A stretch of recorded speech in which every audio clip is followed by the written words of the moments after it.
ସାଙ୍ଗମାନେ, ନଡ଼ିଆ ଗୋଟେ ଏମିତିକା ଗଛ ଯାହାର ମୂଲ୍ୟ କହିହେବନି। ଦେଖନ୍ତୁ, ଇଏ ଆମ ଗାଁର ଭିଲେଜ୍, ଇଏ ଆମ ଗାଁ।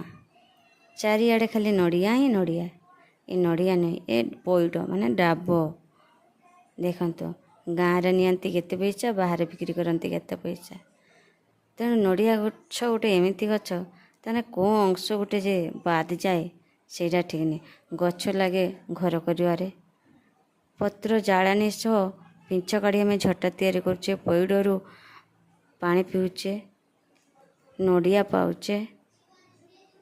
ମାନେ କୌଣସି ଜିନିଷ ଯେ ସେ ନଡ଼ିଆ ଗଛ ଯାହାର 10ଟା ବାଡ଼ିରେ ଅଛି, ତାର ଜାଳେଣୀର ବି ଅଭାବ ନାହିଁ, ମାନେ କେଉଁଥିରେ ତାର ଅଭାବ ନାହିଁ। ମାନେ ନଡ଼ିଆ ଗୋଟେ ଏମିତିକା, ଯଦି ଆପଣଙ୍କ ବାଡ଼ି ବଗିଚାରେ ନାହିଁ, ତାହେଲେ ଏବେ ତ ଅଳ୍ପ କମ୍ ବୟସରେ ନଡ଼ିଆ ଫଳି ଯାଉଛି, ଆଣିକି ନିହାତି